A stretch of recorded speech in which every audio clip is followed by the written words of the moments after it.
Alan was sitting on a northbound train, writing a letter to Lydia telling her that he had failed the exam. He guessed she must have already heard the news. Just a day ago, the professor had informed Alan that he had failed. This was something even the professor hadn't expected. He hadn't thought either the theoretical or practical exams would trip Alan up. Alan himself didn't know what had gone wrong, but the pressing issue now was that he no longer had enough money to return home. The professor told him that sending money back home was admirable, but he should also think about himself. He knew of a job opening. An old friend of his was looking for a tutor for his daughter, just until spring, but the pay was generous. He asked Alan if he wanted to take the position.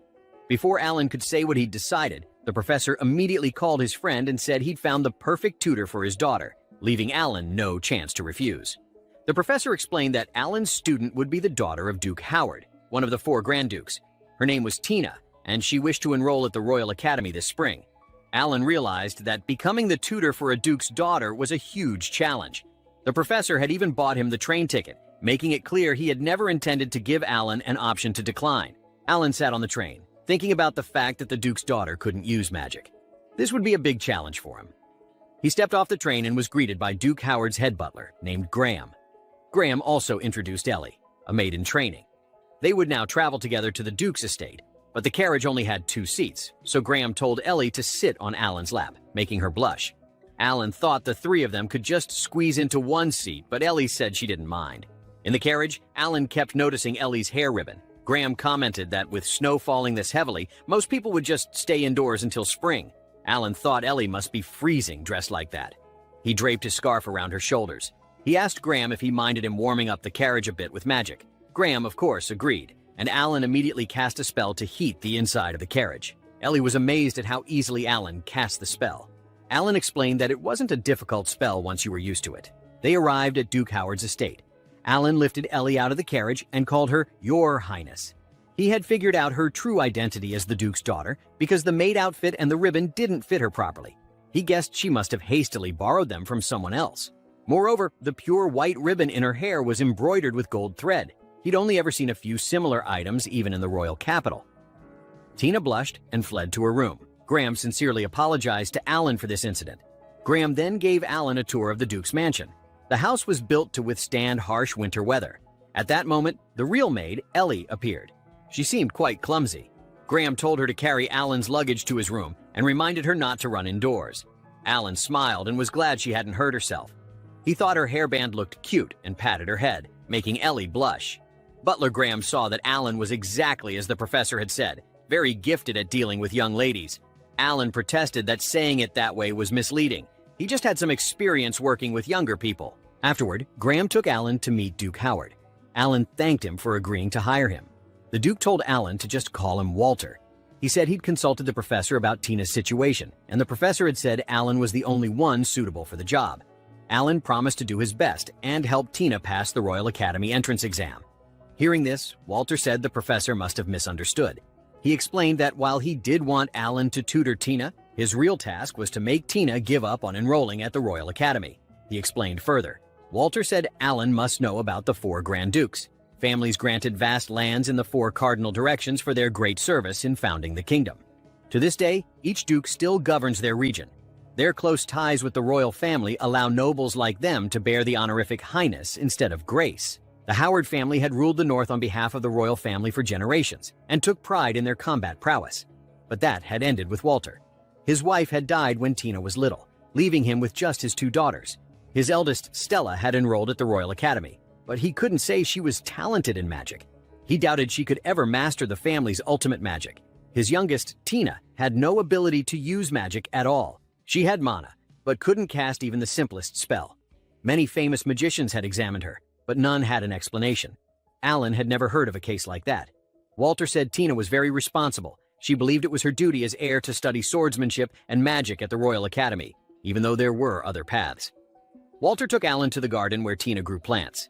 After reading her late mother's books, Tina had begun researching how to grow them in this land. Her work was a precious asset for the duchy.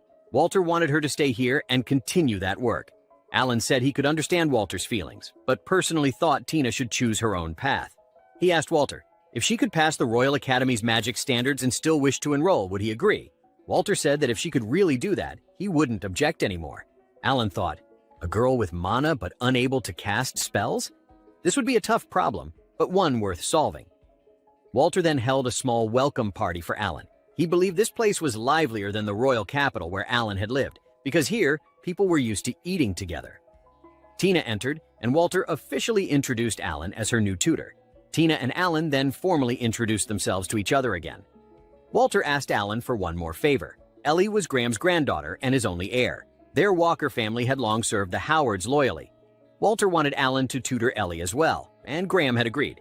They hoped Ellie could also enroll at the Royal Academy, but she wasn't good at magic yet and needed Alan's help. Alan didn't mind this at all and was actually looking forward to teaching Ellie. A black cat appeared. Alan explained its name was Anko, the professor's familiar, and so Tina's first lesson began. Alan teased her, saying he didn't see her wearing a maid outfit today. Before starting the lesson, she forbade him from calling her Your Highness or Milady. She also didn't want him to lie about her abilities, even if the truth hurt. Alan saw that Tina was clearly very sensitive about this. Not being able to use magic must have caused her a lot of pain. He said they wouldn't start the real lessons just yet.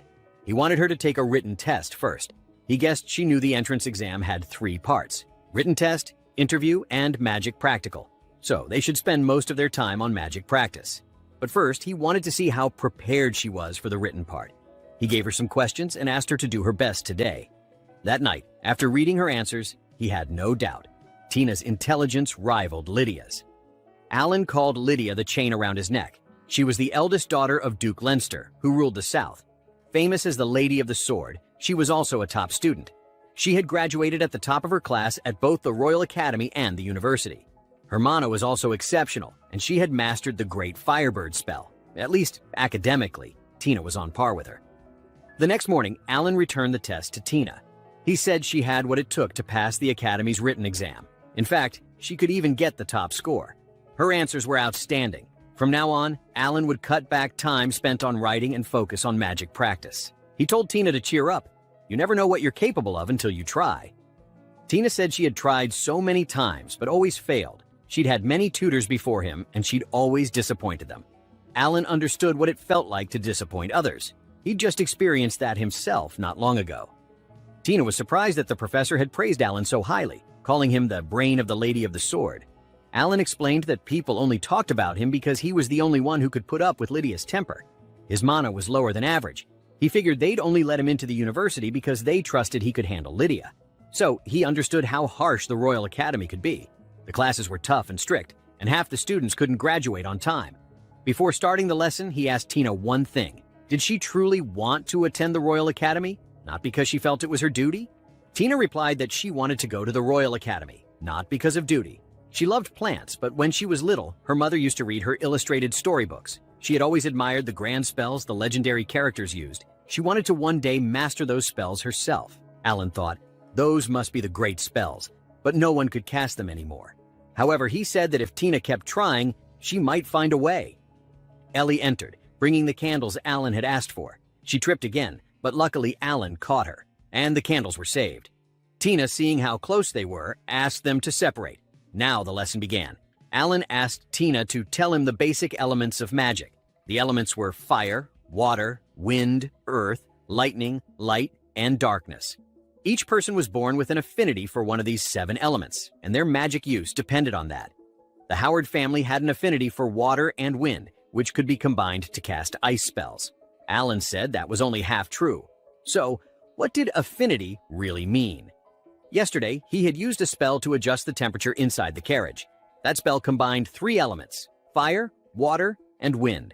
Fire and water were opposites, which contradicted the affinity theory. It was just his own theory, but he didn't believe in innate elements. He wanted them to experiment with different elements with an open mind. He asked them to use magic on these 8 candles. Try all 7 elements and the ice spell. Ellie said she could only use a bit of fire and wind magic for now. In that case, he told Ellie to light 1 candle with fire magic. She did it and received praise from Alan. Next, he asked her to create a breeze. Though it was just a gentle breeze, the fact that she could use 2 types of magic meant her future was bright. He believed she could pass the Royal Academy entrance exam. Now it was Tina's turn. Alan could feel Tina's mana moving. Her spell formulas were precise and clear, a textbook perfect attempt, but she still failed. He knew she had mana. Now he just needed to figure out why her spells wouldn't activate. He demonstrated for them and told both girls to watch closely. He thought ordinary spells wouldn't impress them, so he added a bit of showmanship. He lit 8 candles using 8 different magic elements, leaving his students in awe. The next day, Alan began teaching his 2 students about magic. In recent years, fewer and fewer people had been able to use high-level spells. Even the power of the spells being cast had diminished. To him, the reason humans could use magic was because of invisible spirits that lent them their strength. Although it couldn't be proven, there was also no solid evidence to disprove it. What Alan wanted to convey was that magic should be used more intuitively, rather than being rigidly tied to choosing specific elements. He himself was researching and developing magic circles that would help people use magic more freely. As he was training the 2 students, he wanted them to experiment with different things. Ellie specialized in fire and wind elements, so this time he told her to try using water magic. She failed on the first attempt, but Alan encouraged her to try again. As expected, Ellie successfully activated a water spell, even if it was just a tiny droplet. Tina then gave it a try as well, but failed as always. No matter which element she switched to, the result was the same. To help her, Alan stayed up all night in the library researching. Luckily, the mansion had all the books he needed. What he was certain of was that Tina possessed magical power just like anyone else. Something was just silently preventing her from activating it. While he was reading, Tina came into the room with a maid. She usually read books at night to help her sleep, a habit very similar to her mother's. Head maid Shelley asked Tina what she thought of the new tutor. Tina said Alan was incredibly mean, but also very kind and dedicated. Shelley was pleased to hear that and told Tina to return to her room. In fact, Shelley had already noticed Alan was in the room and immediately called him out. She had a favor to ask of him. Shelley said that Tina was smart and hardworking, but all the previous tutors dismissed her just because she couldn't use magic. After being hurt so many times, all Tina could do was cry alone. Over time, that pain built up and left her fearful. But when she heard Alan, known as the brain of the Lady of Sword, would be coming, she was thrilled. That's why Shelley didn't want to see Tina hurt anymore. Both Alan and Lydia were people Tina deeply admired, and she hoped Alan could save Tina's heart. Understanding the situation, Alan reassured her. After all, he had come here to help Tina. He also had a few requests for Shelley. The next day, Tina got angry and asked Alan why he was flirting with Ellie so early in the morning. In reality, Alan was just helping Ellie with something. He wasn't flirting at all. Their lesson for the day began with Alan patting Ellie on the head so she could better feel the flow of magical energy. They also had to learn how to sense it through the body of the little cat Anko. That way they could learn how to use dark element magic. As usual, Tina managed to activate her formulae for a few seconds before it suddenly broke apart. To encourage both of his students, Alan used dark magic to create a smaller version of Anko. Since girls tend to like cute things like that, they both became enthusiastic. A little while later, Graham delivered a letter to Alan. Upon opening it, he found that Lydia was worried about him. She acknowledged that this would be a difficult mission for him. Lydia had previously met the Howard family and was aware of some of the problems they were facing. Even so, she believed that if it were Alan, he would be able to change Tina's fate. She also scolded him a little, saying that if he was out of money, he could have just come to her to teach instead of traveling all the way to the distant northern region. She told him to meet her again at the Royal Academy entrance exam and warned him not to run away because she was his master. Moreover, he had to send her at least 1 letter per week. If not, she'd burn him alive. After hearing that Alan was close to Lydia, his 2 students became curious, wondering if there was something romantic between them. Returning to their training, Ellie had begun making noticeable progress. Her new magic circle showed results, while Tina remained stuck. But Alan sensed something like ice crystals after Tina cast her spell. In the following nights, Alan buried himself in books without sleep. He felt that Tina was getting closer to being able to activate magic. About a week later, nothing had changed. One night, Ellie shyly came to invite Alan into her private room for a chat. Alan advised her not to invite men into her room late at night, saying such things should only be done with someone she intended to marry. Hearing that, Ellie said it was no problem. She liked her teacher anyway. The reason she invited him was to thank him for what he had done before. Apparently, after Alan asked Shelley and Graham to show more affection toward their granddaughter, they followed through. They hugged Ellie and said loving words to her, which made her incredibly happy. When she asked her grandparents why they were acting this way, they told her it was Alan's request. Alan explained that when people feel loved, their ability to use magic improves. He believed Ellie was very talented but hadn't been able to fully realize her potential. She needed emotional support to build confidence. Since she had lost both parents, her grandparents were her only anchor. Now that she could feel her family's love, Ellie felt truly happy. She recalled how when she first arrived at the estate, she instantly adored Lady Tina because Tina seemed so amusing. Although Tina had just lost her mother, she remained incredibly strong. After sharing this, Ellie rested her head on Alan's shoulder. Thanks to him, she had gained the confidence to keep going, and now she wanted to gather the courage to ask her grandfather to let her attend the Royal Academy alongside Tina. Alan praised Ellie, encouraging her to keep doing her best. The very next day, the results proved that Alan's efforts were bearing fruit. Ellie was able to create a small flower on a candle using magic. She had also begun to use other elements, though lightning and light still frightened her, so she didn't dare try them yet. Tina, witnessing her best friend's progress while she remained stuck, began to grow angry at her own incompetence. Alan reassured her that she still had time and encouraged her to try creating new formulae. Perhaps one would succeed. That night, Alan reported Tina's progress to Duke Howard. He explained that Tina possessed immense magical power, but he wasn't sure if she would be ready in time for the Royal Academy exam. The Duke asked Alan if he had considered advising Tina to give up. Alan replied that he still wanted to try.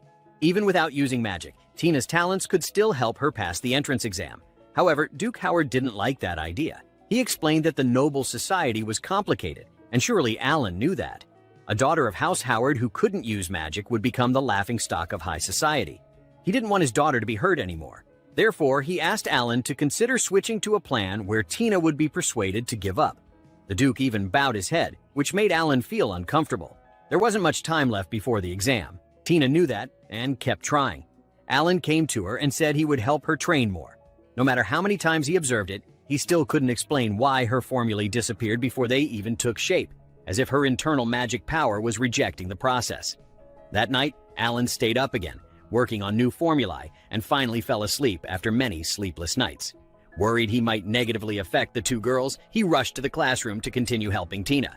It seemed she also hadn't slept the night before, as she was still peacefully sleeping. When she awoke, she saw a book in Alan's hand and realized he had been staying up late reading to help her. Since he didn't show up at breakfast, it was likely he had stayed up all night. The library showed signs that hundreds of books had been read in just a month. Every day, he drew new formulae for her, but she still hadn't made any progress. She felt sad that Alan had worked so hard for her. Guilt began to well up inside her. Alan told her not to worry. He genuinely enjoyed reading and improving magic formulae. Besides, that day was a rare occasion where he actually overslept. Hearing that, Tina's emotions erupted. She wanted to be scolded more for being talentless. She began to cry, but more importantly, something unexpected happened. The icy power buried deep in her blood suddenly began to awaken, causing her to lose control. Tina was sad, thinking Alan loved Ellie more than her. Every time she saw Alan praise Ellie, the darker emotions inside her surged. Immediately afterward, a massive snowstorm formed in the room. Alan stopped Ellie from entering and shouted to wake Tina before things went too far. Alan still didn't understand why Tina suddenly had a magic outburst at that moment. He was afraid she might be in danger and tried to find a solution. He told Ellie to call Graham for support. He tried to suppress the power of the snowstorm but failed. He felt as if someone was strangling him, suffocating. That proved something unknown was present. Out of options, he had no choice but to use it, even though he really didn't want to reveal his secret technique. Alan's words helped calm Tina down. Because she had lost control of her powers, Tina didn't know what had happened. Alan briefly explained the situation and asked for her help. The idea was to connect their magic to control this power. The method was difficult, but fortunately, Alan had prior experience. Upon hearing that, Tina agreed to let Alan connect his magic with hers. Gaining her consent, Alan began. Entrusting one's magic to another was like entrusting one's life. Tina chose to trust him, so he would do everything he could to save her. After sensing the location of Tina's magic, Alan tried to enter it, but it was more powerful than he imagined. Its potential was on par with Lydia, or even beyond. Suddenly, a voice echoed inside. Tina blamed herself for being useless because she couldn't use magic. These were her innermost thoughts. She had always blamed herself, wishing someone would save her. Hearing that, Alan called out to Tina and successfully connected with her. He also detected an unknown entity leaving her body, which caused the snowstorm to weaken. Seizing the chance, Alan used a technique he learned while tutoring Lydia. Although not as strong as the original, his fire phoenix was powerful enough to pierce through the thick ice. Tina's magic outburst ended, and both were safe. Saved, Tina cried and hugged Alan. Relieved, Alan then heard a voice saying, "At last, I've found the key. He asked Tina about the voice in the snowstorm, but she said she heard nothing. Moreover, the feeling after connecting with Tina was strange. He forgot to disconnect the magic link. Just as he was about to tell everyone the good news, Tina stopped him. She wanted to stay in Alan's arms a little longer. Hearing this, Alan comforted her. Shortly after, Ellie and Graham arrived and were happy to see Tina safe. The magic link used earlier was a forbidden technique Lydia had forbidden Alan to use with anyone but her. Alan thought he'd need an excuse for Lydia to forgive him. Exhausted of magic, he passed out. Tina worried it was because of the magic link, but Alan said he was fine. She was probably surprised that after linking, they could feel each other's emotions. She recalled how he had called her Your Highness at the time and scolded him to call her Tina. After that incident, Alan gained more experience in linking magic. If anything happened to Tina again, it would be easier to reconnect. Tina asked him who he had connected with before. He mentioned Karen, his younger sister, and Lydia. Both sides must truly trust each other to entrust their lives. Though powerful, this ability was also extremely dangerous. It must never be used recklessly, so Alan wanted it to remain a secret between just the two of them. Not even Ellie should know. That evening, Alan tried to figure out what had taken control of Tina during the magic outburst. He needed to investigate thoroughly. The next day, since Tina could now use magic, they switched to a new room for training. Tina went first. With her restraints lifted, she unleashed a giant ice pillar that pierced through the building, shocking everyone. The butler was pleased but said she needed to learn to control her power. Apparently, the entity inside Tina no longer prevented her from using magic. Moreover, due to the magic link, part of Alan's control circuit remained in her. He praised her and promised to help refine her magic control. After all these years, Tina could finally use magic. She cried with joy, not knowing how to thank her teacher.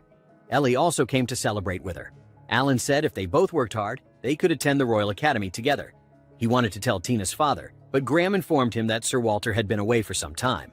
That night, Alan wrote a letter to his professor informing him of Tina's progress. Upon receiving the letter, the professor shared the news with Alan's junior. The blonde boy was happy his senior was doing well. In the letter, Alan requested the professor to urgently send him an ice-resistant scroll for teaching, or else he might get frozen by Tina. That night, Alan kept reading various books to find clues but found nothing, only strange symbols appearing in several books. He felt as if someone wanted him to investigate this matter. The next day, Alan guided Ellie in practicing dark magic. Seeing her mistress improve, she also gave her best. With imagination, she succeeded. Tina had learned to restrain her magic but still pierced the ceiling. Alan asked her to focus more on restraint. Ellie had improved enough and would now move to real combat training. Tina was displeased, thinking Alan was too gentle with Ellie but strict with her. Alan replied that in training there was no room for whining. Furious, Tina called him mean and biased. She also wanted Alan to be gentle with her. That reminded Alan of Lydia. At that time, he hadn't received any letters from Lydia, making him quite anxious. Both girls wanted private training with Alan, putting him in a dilemma. Graham nearby called Alan a natural girl hunter. Later, Alan had Tina spar with Graham. He was impressed by Graham's movements. Tina told Alan the family butler trained daily to serve them. Ellie, under Graham's guidance, also quickly improved. Not wanting to fall behind, Tina succeeded in maintaining minimal magic output. That night, Alan talked with Graham and was praised. Not only Ellie but Lady Tina also grew beyond expectations. Alan asked about Sir Walter, as he hadn't seen him lately. It was as if Walter was avoiding him and cutting contact. Alan wondered how Walter would react when he found out his daughter could use magic. Alan also asked Graham about the symbols at the end of some documents. Graham said he didn't know. Back in his room, Alan recalled the voice inside Tina that mentioned finding the key and wondered what it meant. Right then, the two girls, unable to sleep, came to Alan's room. He scolded them for staying up late and how it would affect tomorrow's training. They made puppy eyes and, in the end, were allowed to stay. Alan continued his research. He noticed that the documents with that symbol all shared something in common. Just as he figured it out, Tina and Ellie were already asleep. Early the next morning, Sir Walter summoned Alan. Walter said he had thought carefully and wanted to cancel Tina's entry to the Royal Academy.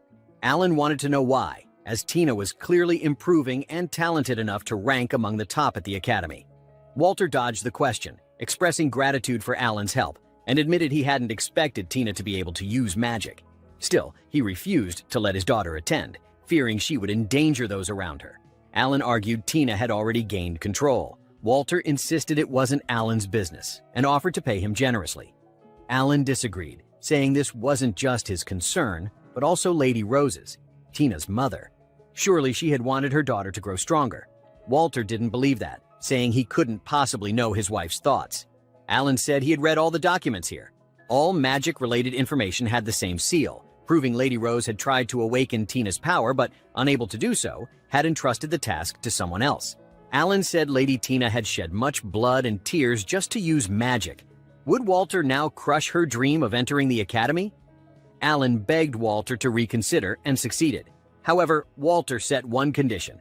Both girls had to pass the final test. Walter wanted to personally assess them, but as he was too busy, he would send a skilled mage to fight them. Tina and Ellie were anxious, knowing this would be real combat, but Alan assured them they would pass because they were his excellent students.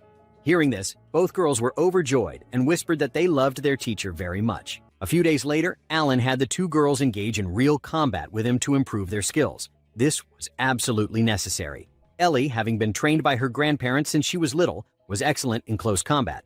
As for Tina, she stayed in the back to provide damage support since she didn't know any martial arts. The two coordinated well and successfully tied up Alan, even declaring that they would win today. Alan reminded them that it was good to be close, but they shouldn't let their guard down. Alan then began his counterattack using Tina's ice magic that was flying toward him. He evaporated it, creating a misty fog that covered the field. While the girls were still unsure of what to do, water fell on their heads. Though they lost the match, Alan praised Tina's trap and acknowledged that Ellie's combat skills were becoming sharper. However, it still wasn't enough. For the final exam, they would have to face a powerful mage chosen by Lord Walter, likely one who could even use advanced magic, making the challenge considerably harder. That's why the three of them would need to give it their all. That evening, the girls went to bathe. They worried whether they could become strong enough in time for the exam, especially Tina, who had only recently awakened her ice magic. Ellie was better off, having received direct martial arts training from her grandparents. But undoubtedly, the most amazing one was Alan. Determined not to disappoint him, the girls encouraged each other and promised to do their best to get into the Royal Academy together. Right after saying that, Ellie suddenly fainted, having been worn out from the recent training. Alan stepped in to help dry their hair, making them very happy. He used to do the same for his little sister. He took the opportunity to tell them that his sister, who was also very kind, was currently studying at the Royal Academy. If they passed the entrance exam, they would become her juniors. Tina seemed like she wanted to say something but hesitated. A few days later, they resumed practical training. The rules were simple: land a single hit to win. At the start, Ellie used her abilities to cause confusion. While she snuck behind Alan, Tina began casting ice spells toward him. Attacked from both sides, Alan was at a disadvantage, but he noticed that Tina's spells were too erratic and ineffective. However, it turned out they had planned it all along. Tina purposely missed to create dust and smoke, limiting Alan's vision, just like he had done the day before. Alan was lured into a dark circle, where Tina landed a finishing blow, securing victory. Alan was pleased. With this result, their chances of passing the final exam were much higher. When they wanted to go another round, Alan told them to conserve their strength for the important battle tomorrow. That night, while Alan was looking for books related to the ice bird that had emerged from Tina, Tina walked in. Unable to sleep, she had planned to go to the garden to wish for good luck, but was happy to run into her teacher. She confided in him about her anxiety, afraid that if she failed tomorrow, she wouldn't make it to the capital.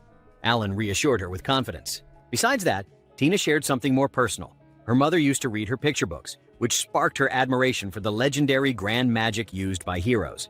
First was the Tempest Kingfisher, a bird that could heal all wounds. Then the Blazing Chillin, a lion surrounded by eternal fire. And finally, the Frigid Crane, a bird that could freeze all things. Alan was a bit surprised, telling her that the Frigid Crane no longer existed. Tina still believed that grand magic was real, and entering the academy was the best way to prove it to her late mother. Alan was the first person she'd ever shared this with. Alan then brought out a book marked with a strange symbol. All of them were about ice magic. Though he didn't know her mother personally, based on the notes in the book, he believed she had deeply worried about her daughter before passing. The spell Alan had been teaching Tina was actually based on this book. Hearing this, Tina was moved to tears, knowing her mother still cared for her. To live up to her mother and Alan's expectations, she resolved to win the next day. The next morning, both girls were visibly nervous before the decisive moment. Inside the arena, Ellie's grandmother was already waiting. She reminded Alan that, as a spectator, he must not interfere in the fight. There was also a treasured item left behind by Tina's mother. In the past, Lady Rosa had entrusted the staff to her, the grandmother, to be given to Tina once she could use magic. Seeing Tina like this brought tears to the old lady's eyes. Her mission was finally fulfilled. Ellie was also advised to have confidence in herself. The two girls swore to give it everything they had learned and win. Since it was a special day, all the household servants had come to cheer the girls on. Their opponent was none other than Duke Walter himself. He wore a special mask to disguise his identity and personally evaluate his daughter. The condition was simple. They had to defeat him to be admitted into the Royal Academy. Butler Graham erected a protective barrier around the arena to shield the spectators. As soon as the match began, the opponent closed the distance but was pushed back by Ellie. In terms of close combat, Ellie was strong enough to hold off her master for a few seconds. After being thrown back, she calmly cast a spell to create a swamp under Walter's feet, which was followed by Tina's ice magic to immobilize him. Tina then launched hundreds of shots, all of which Walter blocked. She then switched tactics, unleashing a snowstorm to freeze him again. Unfortunately, that didn't work either. Luckily, Ellie pushed Tina aside in time to avoid the attack. The two split up again to confuse their opponent. However, the moment he saw dark magic, Lord Walter retreated. Tina, from behind, fired more ice spells to support, successfully allowing the darkness to engulf Walter, creating a chaotic barrier that blinded his vision. At that moment, both girls cast spells to try and finish the battle. But that still wasn't enough to defeat the head of the noble family. It was then that he got serious and activated advanced magic. The entire hall instantly turned to ice. Seeing the harsh environment, Alan grew concerned. Ellie, having lost her composure, could no longer cast spells. Tina encouraged Ellie, telling her to remember what their teacher had taught them. Alan, from the stands, also cheered them on, boosting their confidence. Two massive ice blocks were hurled down. Ellie used fire magic to weaken the enemy, while Tina created two identical ice blocks to block the attack. This surprised Alan. He hadn't taught Tina that spell. Thankfully, Tina had practiced it herself out of curiosity. The fact that she had mastered it shocked Walter. Still, he wasn't finished and decided to pressure the girls with all his strength. Lord Walter activated a type of magic that only he could use. Alan, fearing the barrier wouldn't be strong enough, ordered everyone to evacuate the area for safety. He told Graham to leave. He would act as the referee from now on. Tina still didn't realize that her opponent was her father. Though they were being overwhelmed, Ellie remained confident. She used warm wind magic to push back the cold. Proud to be Alan's student, she believed that neither she nor Tina would lose. Walter then summoned a white wolf, the noble emblem of their family. It was this creature that had elevated House Howard to greatness. Alan handed Graham an anti-ice spell scroll, which would create a military-grade barrier often used by professors. Just to be safe, Alan also wanted to create another barrier outside. The battle reached its climax. Ellie took the brunt of the wolf's first attack, being thrown back with no way to defend herself. Seeing that, Tina created an enormous ice sphere and fired it. She thought she had managed to stop the wolf, but Walter intervened to keep the battle going. He advised Tina that only by using ultimate-level magic would she stand a chance at victory. The wolf's howl immediately forced both girls to collapse. Alan quickly reminded Tina that she had previously seen the magic circle of the blizzard wolf. Seizing the moment, he told her to try using it. Though unsure if she could do it, Tina grasped her mother's staff and prepared herself. She needed Ellie to pour mana into the staff. They were pushed into a corner, but at the very last second, they awakened and successfully summoned an ice wolf of their own, which blocked Walter's attack. Walter was amazed, but he still wanted more. Since it was their first time casting the spell, the girls couldn't control the wolf properly. Alan started to think Tina might lose. However, Tina recalled the story her mother once told her. By wrapping the staff with a golden embroidered ribbon, she decided to pour everything she had into one final blow alongside Ellie. At that moment, Frigid Crane appeared, telling Tina to use its power. The Frigid Crane pierced through Walter's advanced magic. The combined strength of the two girls created a breathtaking spectacle in the sky. Seeing the symbol of the Frigid Crane, everyone was in awe. Walter never expected Tina to possess such immense potential. Thanks to this victory, the two girls secured their spots in the capital. Ellie's grandparents reminded her to always listen to her teacher. Despite being injured, the Duke came to see off his daughter. Tina was praised for her exceptional performance in the final exam. At that moment, he felt as though he was seeing his late wife once more. He also apologized for forbidding Tina from doing so many things. It was simply because he feared losing his precious daughter. They said their goodbyes. Walter didn't forget to warn Alan not to go beyond the bounds of a teacher, and the butler Graham said the same. Alan brought Tina and Ellie to the Royal Academy for their entrance exam, and he also stopped by to visit Lydia. A firebird attacked him. It belonged to Lydia. She was sulking because Alan had made her wait. Alan wasn't late. He arrived on time. But Lydia had come very early because she was eager to see him. He apologized to Lydia for taking a tutoring job without consulting her, and for not coming to see her between his return to the royal capital and today, and for not telling her why he failed his court sorcerer exam. Lydia said she had been very lonely lately and wanted to be compensated with a hug. She asked him to never leave without telling her again, "If you must go, take me with you." Maid Anna brought tea. She whispered to Alan, "My lady racked her brain to choose that dress for today." Alan had a souvenir gift for Lydia. He also complimented her, saying that dress looks lovely on her. "You're beautiful. I know I wrote it in one of my letters, but congratulations again on passing the court sorcerer exam. And I hear you'll be graduating from the university at the top of your class." She asked him, "Do you plan to continue tutoring?" Alan replied, "No, I wouldn't dream of it. I'm not up to the task."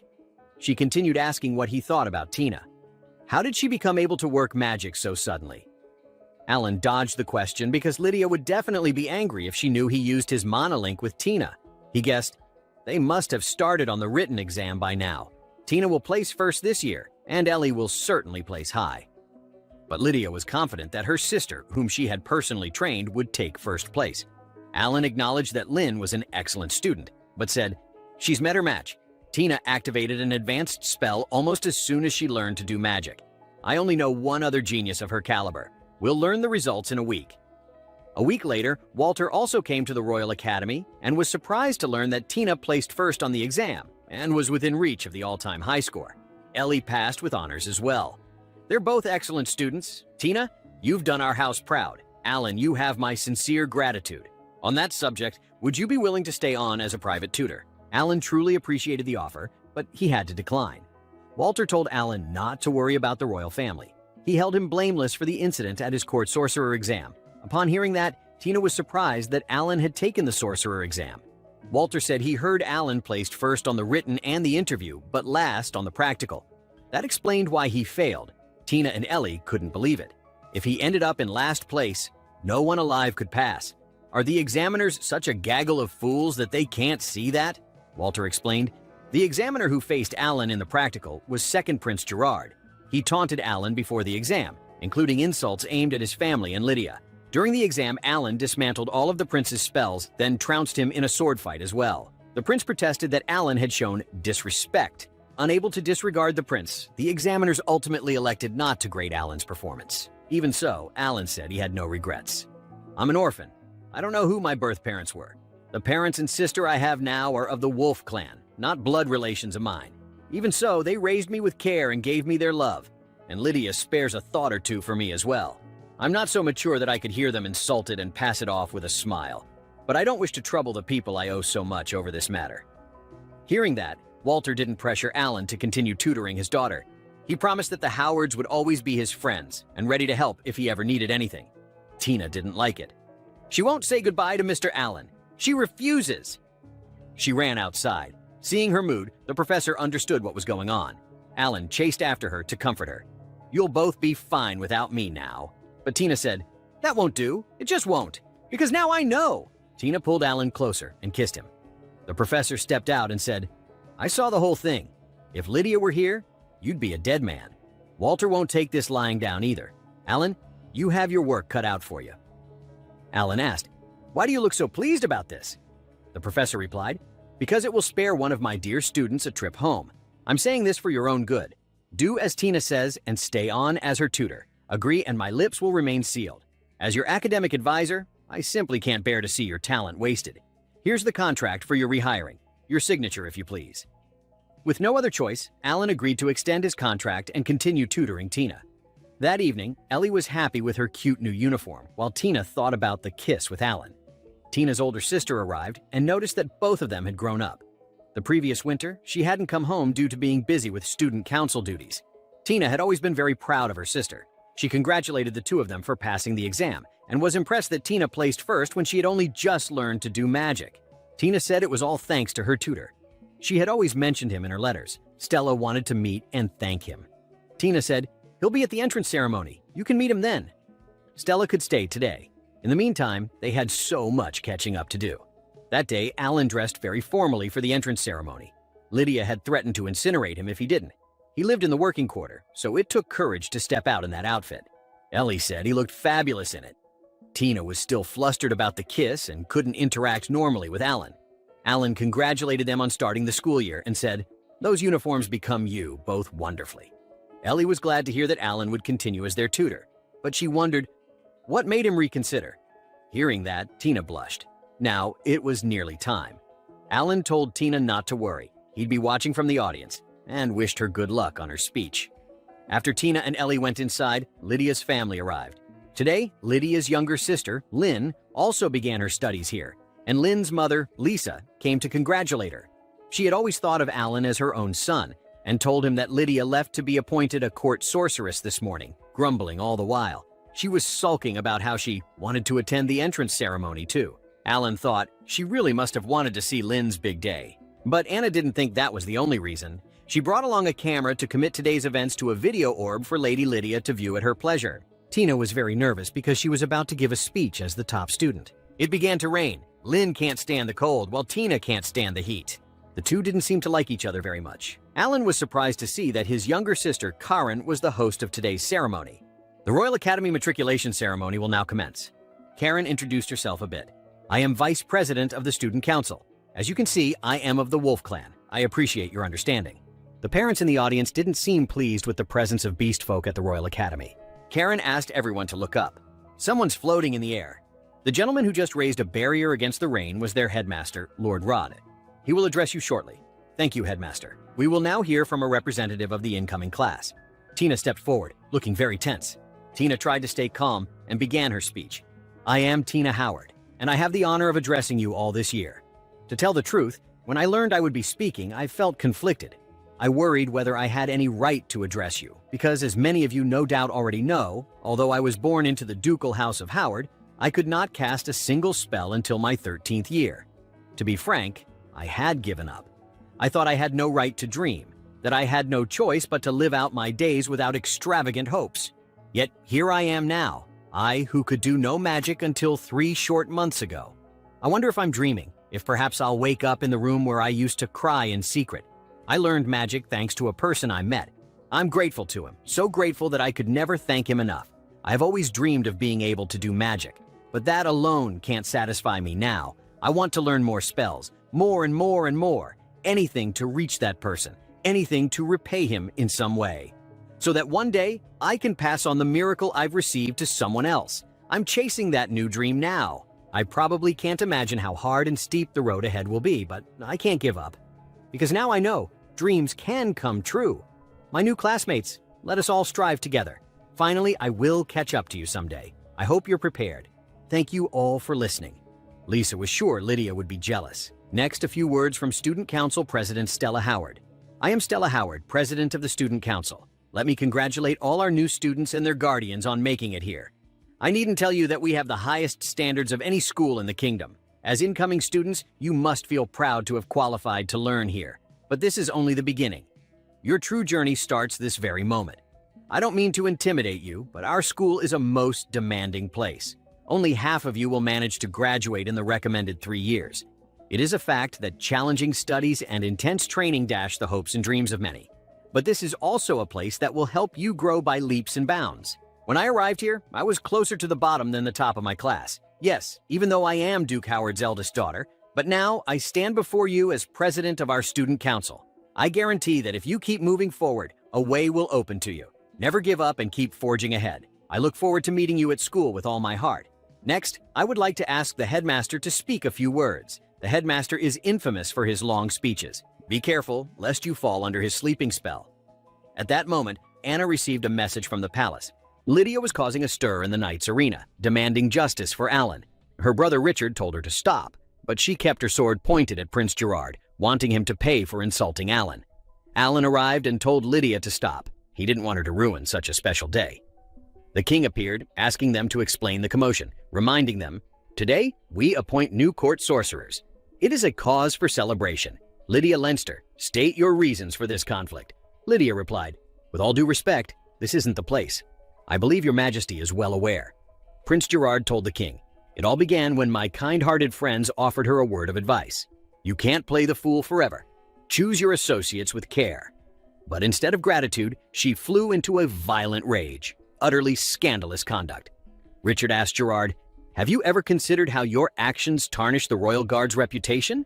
Gerard scoffed, saying Richard should save that advice for his sister, since the little fool has refused my hand in marriage time and again. He urged his father to punish Lydia. Alan asked to speak to the king and was permitted. Lady Lydia has won renown as the Lady of the Sword. She would never draw that sword without just cause. After more than 4 years at her side, I know that better than anyone. She has said she cannot state her reasons here. I beseech you to consider her intentions. Richard snapped at Alan, calling him insolent and unworthy of visiting the Leinster estate.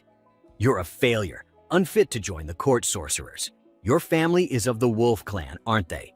Perhaps their animal stink has rubbed off on Lydia. Who but a brute would resort to violence so quickly? Alan replied firmly to Gerard, I will happily accept any insults directed at me. However, I cannot stand by while you slander Her Highness and my family. You just wielded a sword of words, a keen blade capable of mortally wounding a heart. Perhaps, and this is mere speculation, Lady Lydia drew her own blade in answer to your sword of words. The king declared, That's enough. He sentenced both Gerard and Lydia to 1 month of house arrest and forbade Gerard from any contact with the two of them henceforth. Gerard was displeased but powerless to object. Alan thanked Lydia for losing her temper on his behalf, but also apologized, saying it wouldn't look good on her record. The professor and Gil appeared, revealing they had been watching and that the king only came because the professor had pulled some strings. After the opening ceremony, Tina and Ellie couldn't find Alan. Shelley told them he had gone to Lydia's residence. They decided to go there, and by chance, they saw Lydia's younger sister preparing to board a carriage home. They quickly hopped on, claiming they wanted to accompany her. Meanwhile, Alan said goodbye to Lydia, but she wanted him to stay the night. He said he had lessons to prepare but promised to call again. Lydia hugged him from behind, telling him not to look back. Stay put and listen. Remember, you can't leave me. What does it matter that I'm a duke's daughter and you're a commoner? If anyone tries to tear us apart, I'll renounce my house and go abroad with you. As punishment, come see me every day. Alan promised to come as often as he could. Tina and Ellie arrived, asking what Alan was doing there. He replied, We were talking, that's all. Lydia recalled meeting Tina at a palace ball long ago and congratulated her for ranking first. Tina thanked her, saying it was thanks to Alan's teaching. Lynn then declared, I'll beat you on the next exam. The two argued, each confident of winning next time. Lydia asked Lynn, How would you like Alan to teach you too? Lynn was thrilled. Lydia then asked Alan to teach all 3 girls at her house and said she would inform her mother. The next day, Alan went to the academy to see the headmaster, but ran into Karen instead. She already knew about Alan continuing to tutor at the Duke's house and about Lydia's incident. Worried, she urged him to be careful. Alan praised Karen's excellent hosting yesterday, making her happy. Stella entered then. She had always admired Alan and Lydia, and it seemed she fell for Alan at first sight. Back to business, Karen explained that the headmaster had sent her with a letter. He had been called away on urgent business and regretted not meeting Alan in person. The letter read, Alan, I'd like to ask a favor of you. I've strengthened campus security, but I'm a busy man. It concerns Prince Gerard. Alan thought, Prince Gerard only just gave up on Lydia, and now he set his sights on Lynn? He's supposed to be confined to his quarters. What is he planning now? The headmaster also wanted to hire Alan as a temporary teacher. With no choice, Alan agreed, asking Stella for a class list and a tour of the academy. He noticed her hair ribbon was a different color from Tina's. Both were gifts from their late mother. Both sisters were determined to bring honor to their family. Stella already knew a lot about Alan from Tina's letters. Later, Alan entered the classroom, surprising everyone. He introduced himself as their teacher from today. Some students were skeptical because he was young, especially in a class of top students, wondering if he was qualified. Tina bristled at this, but Alan told her to stay calm. He prioritized practical work over theory, as it was the easiest way to prove skill. First, let's review the grades of spells: elementary, intermediate, and advanced, based on their power and effects. The supreme spells of the 4 great ducal houses, including my own house of Leinster, are an exception, but few ever master them. Only Tina and Lynn in the class could use advanced spells. Alan asked Lynn to demonstrate. She worried it might affect her classmates, but Alan promised to shield them. Lynn showcased her family's ability to combine weapons with magic, earning Alan's praise and smirking at Tina, which irritated her. When Tina's turn came, Lynn's taunts provoked her into casting Blizzard Wolf. Even with Alan's barrier, the cold made the class shiver. Alan quickly stopped her. The girls kept arguing until Alan mediated. Next came combining spells. Alan first mixed fire and water, impressing some but prompting the arrogant ones to challenge him with combining light and dark. They thought he couldn't, but Alan easily created a starry night sky in the classroom, a spell he often used to entertain Lydia. He told them, "If you study hard, you can all do this." Another student challenged him to create magical creatures. Alan used all elements to produce lifelike birds and cute animals. Ellie wanted to try, so Alan helped her visualize her cat Anko, successfully summoning a black cat. Some students began to worry about the difficulty. Alan encouraged them, saying he once knew someone who couldn't even do elementary magic but trained harder than anyone with the sword and became a master able to cut through spells, the Lady of the Sword. The students realized Alan was the brain of the Lady of the Sword. Stella then asked if he could cast a supreme spell. He replied, "No, I likely have the lowest mana capacity of anyone here. Intermediate spells are my limit. I can construct advanced formulas but can't activate them. However, I still graduated from the Royal Academy and University. They look for more than mana capacity." "What do they look for then?" Stella asked.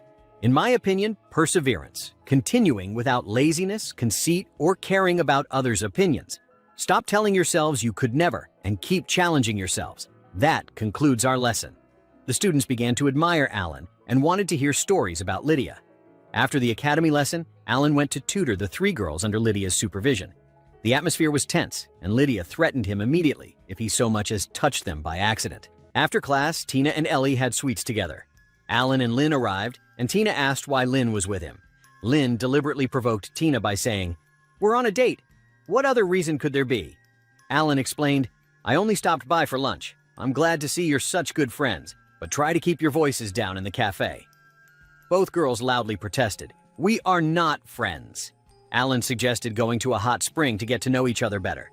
The Ducal House of Algren operates one on the city outskirts. I hear it's secretly popular among students. The girls began imagining spending time with Alan and grew excited. However, upon arriving, Tina seemed displeased because more people had joined them. The girls hadn't expected such a crowd. Alan introduced the newcomers. "This is Gil Algren. He was a year below me at the university. I asked for Gil's advice about the hot spring trip, and that led to Lydia tagging along." Gil explained, "I couldn't not tell her. She'd kill me if she found out later." Lydia laughed and said, "And there you have it, kiddos." All 3 girls were shocked, wondering, "What do you mean, kiddos?" Anko also came along for the hot spring. But as soon as they entered, the manager apologized. "The facilities broke down just the other day. We cannot allow bathing at this time. I sincerely apologize for not informing you in advance." Tina was devastated. She had bought a swimsuit just for this occasion. How could the hot spring be closed? Lydia suggested, "We might as well take it easy in our rooms. Gil reserved the very best. Alan and he will share one." But then she threatened Gil, insisting she and Alan would room together. "We've slept together plenty of times." Alan wished she wouldn't say such things in front of his students. Tina protested, "That's indecent. I won't stand for it." Gil observed, "Alan sure is a hit with the ladies." Unexpectedly, Karen and Stella were also staying there. Karen explained, "Stella does nothing but study in the dorms. I need to get her some fresh air every now and then." Another girl, Felicia Fossey, had joined them. She was on a break from classes due to poor health. It's a real shame she can't soak in the hot spring. Tina then had an idea, using magic to fix what was broken. The manager replied, "While I sincerely appreciate the offer, the problem isn't mechanical. The spellstone we use to regulate temperature has gone missing. Duke Algren himself gifted it to us. It's the inn's treasure. We don't dare inform the Duke until we know the cause, so we blamed it on a malfunction. I beg your pardons." The girls were shocked. It was far more complicated than they thought. "It sounds as though we'll have to give up on the baths after all." But Tina refused. "We've come too far to give up now. Let's all put our heads together. Where could the spellstone have gone?" Gil noted, "The spellstone's heavy, so I've got to assume somebody took it away on purpose." Tina concluded, "The culprit must be a business rival. They want to hurt the inn by closing the baths." Lynn sighed. "Thoughtless as ever, Miss First Place." Felicia disagreed. "The Algrens run this inn to revitalize the local economy. I doubt it has business rivals or enemies. I don't think anyone did this to harm the inn." Suddenly, embarrassed at her own boldness, she fainted. Karen explained, "Felicia comes from a merchant family. She's full of facts like that. In that case, who stole the spellstone and for what purpose?" Alan said, "The thief might not have been human." Gil remembered hearing about a recent monster scare.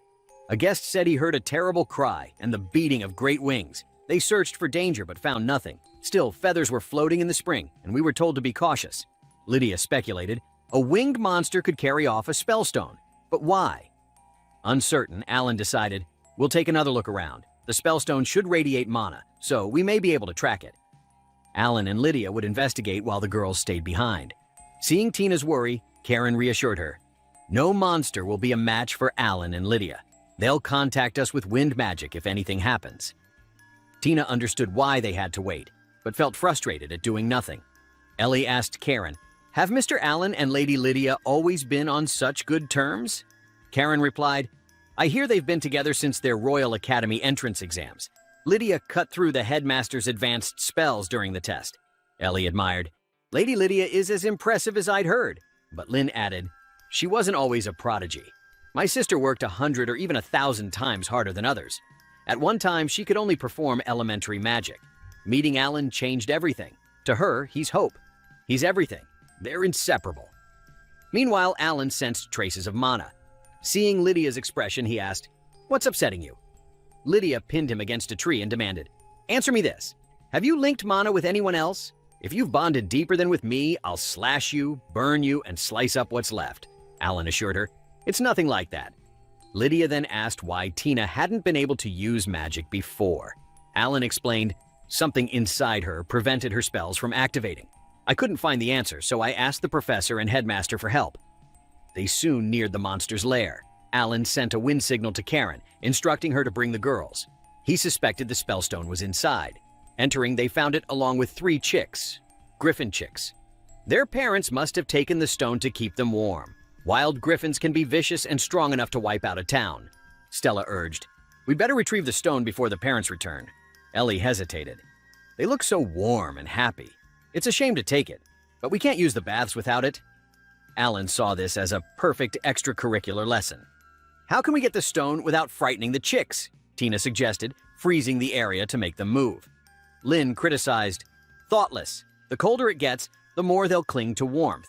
Ellie proposed, "What if we cast darkness and took it stealthily?" Lynn admitted it was better than Tina's plan, but risky. "The chicks might call their parents." Tina snapped, "Don't just dismiss our ideas. Suggest your own." Lynn said, "Simple. Warm the area with fire magic and lure them away. They won't feel cold and we can take the stone." Karen acknowledged it was good, but pointed out, "It still means taking the stone. It gets cold here, and we can't maintain fire spells forever." The girls wondered, "Is there a spell that gives everyone a happy ending?" Karen recalled, "When we were little, Alan always said, 'Don't rely on magic for everything. Use your wits and heart. Sometimes they're stronger than spells.'" Inspired, Tina suggested making a new spellstone for the chicks. Alan agreed, "If it only needs to provide warmth temporarily, you can." He handed them a stone, and together they infused it with mana, creating a warm substitute. The chicks accepted it happily. Just then, their mother returned and attacked.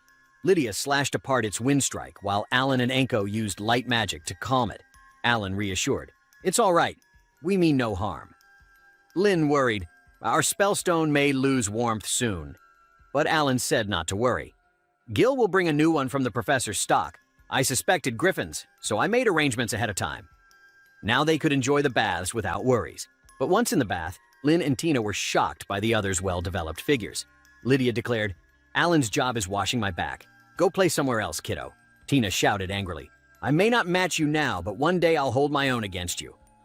Gil then offered, "Alan, let me wash your back." He was immediately threatened by both Lydia and Tina. The girls relaxed in the hot spring, though Felicia felt faint from the heat. Lydia clung to Alan, wary of Gil. Stella smiled. "Everyone's delighted. Thanks to the girls, we can enjoy the baths." Lynn told Tina, "If not for you, I would have given up and gone home. You do make yourself useful sometimes. By the way, where's Karen?" The next morning, the manager thanked them all. The girls thanked Alan for a lovely time. Lydia clung to his arm possessively, dragging him away, though, of course, the other girls wouldn't give up so easily. In the morning, the 3 of them happened to meet at the school gate. It seemed they had become closer after yesterday's hot spring trip. Suddenly, the prince came to find Lynn and declared that he had come to make her his. At that time, Alan was in the principal's office to make notebooks for all 3 of them every week. A call came from Richard, informing Alan about Lynn being in trouble at school. The prince wanted to marry Lynn, but she flatly refused. He claimed Lynn rejected him because the Howards' cursed child had been a bad influence on her. Not only that, but he insulted Lynn as a filthy beast and her friends as wretched commoners. The 3 of them could not tolerate such humiliation, so they challenged him. Lynn said, If you wish to refuse, I shall make my request to the royal family. His Majesty and the 4 great dukes can watch us settle this at a later date. May I have your answer?" Stella was very worried, but Karen said Alan would quickly bring help. Prince Gerard's 2 friends thought he had gone a trifle too far. He had only just returned to duty. They advised him to consider his position if this went on, but he struck them down immediately. One of Gerard's eyes turned red, and he lunged at Lynn. Tina instantly froze him with ice. Stella and Karen rushed to rescue the injured. Gerard shattered Tina's ice and drew a strange red sword. He wanted to teach these empty-headed little girls to know their place. Alan arrived and said, "All right, that's quite enough. That's quite a deadly weapon you've drawn." Alan's appearance only made Gerard angrier, and he charged at him.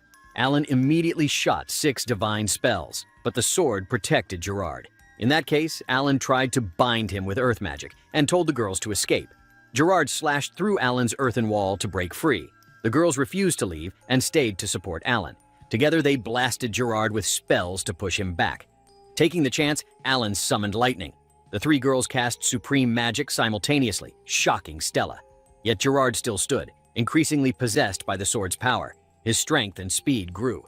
Just as he was about to finish Alan, Lydia appeared and kicked him away. She scolded Alan for not fighting seriously. Alan explained he needed Gerard alive to testify. He was certain that dagger in Gerard's hand had unbalanced his mind, radiating unbelievable mana. Lydia tried burning him with fire, but it was ineffective. So she and Alan decided to fight together as usual, Lydia focusing on slicing while Alan supported her. Though they managed to wound Gerard, it was not enough to bring him down. Alan realized capturing him alive would be very difficult, and suspected Gerard was immortal as long as his mana lasted. He wondered, "What is that dagger?" The headmaster suddenly appeared above and explained, "That dagger is imbued with the remnants of a lost great spell, Radiant Shield. If its wielder lacks sufficient skill, its mana will consume him and transform him into a shambling monster, as you see. The royal family guarded it as a treasure of their house, but I've been tracking it since it was stolen last night." Lydia asked how to defeat him. The headmaster said, "He's immortal while his mana lasts. It may be a remnant, but it is still a great spell. You may safely consider his mana supply inexhaustible, and he can consume mana to restore himself. In other words, under the present circumstances, there is no way." Gerard changed again, growing larger and stronger. Lydia rushed to attack, but it seemed he was only getting stronger. If Lydia got serious, Gerard would die. Yet holding back only empowered him further. She told the headmaster, "We'll figure something out, so keep him busy." The headmaster used a barrier to temporarily bind Gerard. Lydia called Tina over, recalling that she and Alan had once linked mana together. When linked with him, her magic grew stronger. Lydia instructed Tina to link mana with Alan and cast her strongest ice spell. Tina agreed and immediately linked her mana with Alan's. She felt him close, warm. Then Lydia also linked her mana with Alan, but in a different way. Tina complained, "It's unfair. I demand a do-over." Lydia replied, "If it bothers you that much, try surpassing me. Not that I'll let you." Alan told them both to stop arguing and focus on the problem at hand. The headmaster released the barrier. Tina unleashed her strongest ice spell and summoned a wolf that charged and successfully froze Gerard. Now it was Lydia's turn, her target, the dagger. Tina cast again, summoning an ice bird to support Lydia, who then activated the Leinster family's secret art, the Scarlet Sword. She slashed through Gerard's barrier and severed his arm. Stella struggled to breathe, remembering Gerard's cruel words. She'll never master supreme magic. Alan collapsed from exhaustion, worrying everyone. Later, he awoke to find Lydia beside him. She asked, "So, this is the price I pay for linking with 2 people. Did you know you'd end up like this?" Alan answered, "Yes, I knew. If I'd known it would endanger you, I'd have put that brainless prince out of his..." Lydia said. Alan cut her off, saying she shouldn't think like that. "That was our best option." "I've said it before, and I'll say it again," Lydia replied. "I'm fine being your sword. Yours, Alan. I'd rather you be the nice girl who plays along with my banter and grew her hair out for me," Alan teased. Hearing that, Lydia realized Alan had read her thoughts while they were linked. But she had also read his, and knew Tina had kissed him. Furious, she asked why he hadn't dodged. Alan explained, "She caught me off guard." The 3 other girls were eavesdropping on their conversation, but Richard's sudden arrival startled them, causing them to tumble against the door. Richard came to report that Gerard was under arrest. His punishment was still undecided. Lydia's mother entered and asked after Alan's health. Alan thanked Lady Lisa for her concern. He believed he bore responsibility for attracting Gerard's enmity, and thus was unqualified to continue tutoring Lynn. Lisa then asked Lynn, "Do you want Alan to continue tutoring you?" Without hesitation, Lynn answered that she did. Lisa said, "As I've told you before, the Lynsters are on your side. Your parents trust us to look out for you, remember?" Hearing this, Alan was overjoyed and thanked Lisa. Tina, seeing such a happy family before her, felt a little sad. That night, as Alan walked in the garden, he stumbled upon Tina gazing at flowers alone. Taking the chance, she confessed her feelings. "Today, I saw clearly that I'm nowhere near good enough. I'm not fit to stand beside you the way I am now. The only person who can is Lydia. We are just following where you lead us. When something goes wrong, only one person gets to stand beside you, and that's Lydia, right? I may still be a child in your eyes, sir, but I won't stay a little girl forever. I will earn a place at your side. I swear it on my late mother, Rosa Howard, and the rod and ribbon she left me. So please, watch me do it. Please keep helping me along." Alan was shocked, but promised he would look forward to the day she fulfilled that vow. Karen met Alan privately to tell him about Stella's condition. Right after his fight with Prince Gerard, she fainted immediately. Physically, there was nothing wrong with her. But mentally, she had been quite depressed after seeing Tina and Lynn use supreme magic. Stella was earnest, and she had always worked hard, but she still hadn't reached that level. She had also been fixated on supreme magic from the beginning. Alan understood the situation and told Karen to let him know if any trouble arose. The headmaster informed Alan that Prince Gerard was suspended indefinitely and that none of them would be penalized. Alan felt this was an impartial verdict. He told the headmaster about the voice he had heard during the battle, "Annihilate the imitation." He believed it was indeed the lost great spell, Frigid Crane. Unfortunately, it seemed that only he had heard this voice, but the headmaster thought it was nothing evil. Still, what could imitation mean? Tina didn't know about this either. Alan planned to tell her once he found a way to control it. Then Stella entered and was surprised to see Alan there. She came to report to the headmaster that one of her classmates would soon return to school and asked for his approval. The headmaster recognized her as Felicia Fossey. It seemed her health had improved enough for her to return to classes. Karen and Stella would help her catch up on the lessons she missed. Stella was performing admirably as the student council president, though by rights, the post should have gone to Alan's sister. Beast folk still faced deep-rooted prejudice and discrimination, but Karen was glad to assist Lady Stella as vice president. Her Highness worked diligently, and the students trusted her. She was fully qualified to lead the council. Stella had never once felt confident in herself. The truth was, her father had opposed her enrollment in the academy. For generations, the Howards had served the kingdom with their hereditary supreme magic, but Stella had no chance of mastering it. Mana capacity was fixed at birth. She lacked mana, while her sister Tina possessed it in abundance, but could not even cast elementary spells. The Howards' magical legacy would end with this generation. Stella refused to accept that. She attended the Royal Academy and even the university. She intended to prove she had the talents befitting the future Duchess Howard. As a result, she became student council president and earned better grades than most of her peers. The little pride she gained from this had sustained her, at least until recently. Meanwhile, the girls welcomed Felicia's return. She had heard rumors that they defeated Prince Gerard with magic. Lynn explained that Tina deserved the credit as she had driven him away with a supreme spell. Hearing this, Felicia admired her greatly. Tina explained that she couldn't have done it without Mr. Allen and Lydia. Stella told Tina to accept the compliment and simply say thank you. "You learned supreme magic in no time at all. I couldn't be prouder of you. Mother must be delighted in the heavens as well." Karen was glad that Felicia seemed to get along well with the new girls. She suggested to Stella that they hold a small party in their room, but Stella was busy that day and declined. Karen worried that Stella might faint again if she overstudied, but Stella said she was fine and told Karen not to worry. Stella returned to her room, conflicted by her own thoughts. When the fighting stopped, she had collapsed from envy and despair.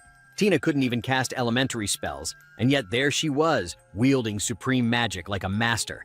Ellie and Lynn had held their own against Gerard too, but Stella had lost her nerve and couldn't even move a step. It was so frustrating, so pathetic. She had tried to join the fight, but she gave up when she heard Gerard's words.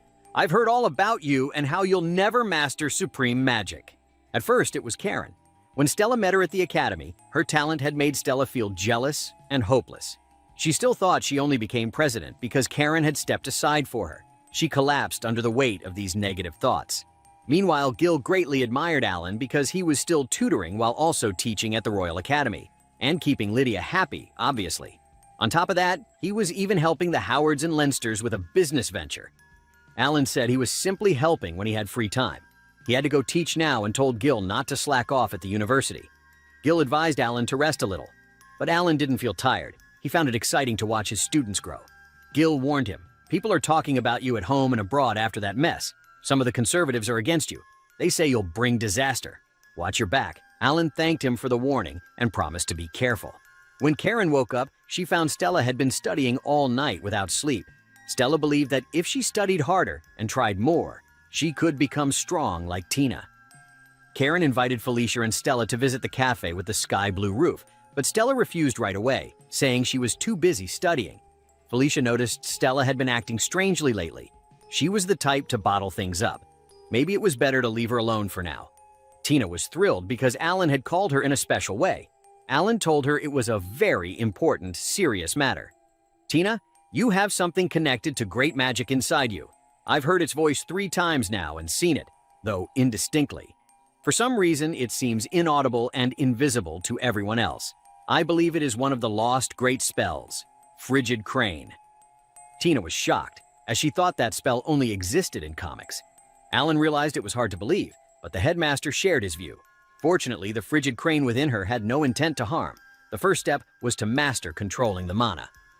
For today's practical lesson, he told Tina and Lynn to continue practicing ways to control the force of their spells. Ellie asked Alan to teach her an advanced spell. Alan could teach her the formulae, but he didn't have enough mana to demonstrate them. However, Ellie suggested linking mana with him so that he could perform them. She wanted to help him when it truly mattered. Hearing this, Lynn also wanted to link mana with him. Alan was glad they both felt that way, but warned that mana linking was dangerous. Ellie and Lynn protested together, saying it was unfair that only Tina was allowed to link mana. The 3 girls began to argue. Lydia stepped in and said she would help. She held out her hand to link her mana with Alan. Now Alan had enough mana and demonstrated elemental camouflage using advanced magic. He manipulated multiple elements simultaneously, astonishing the girls. He asked Ellie to name any animal. She said, "A horse." Immediately, Alan created a horse out of mana. He had combined compound activation with a magical creature. Ellie thanked Alan and said she had memorized the formulae. Alan was confident she would master it in time for the end-of-term exams. Then he suggested they break for tea, as the maids had kindly prepared it. Late at night, Stella was still training, but she continued failing to use supreme magic. Felicia and Karen saw this and were very worried. When Stella returned to her room, she found cookies that Felicia and Karen had prepared for her. She thanked them and ate them. She remembered her mother once saying, "On nights when you can't sleep, watch the moon and stars like this, and don't make a sound. If you do that, the elementals will show you the way." Thinking of those words, she felt much more at ease. She resolved to keep working at it, harder than ever.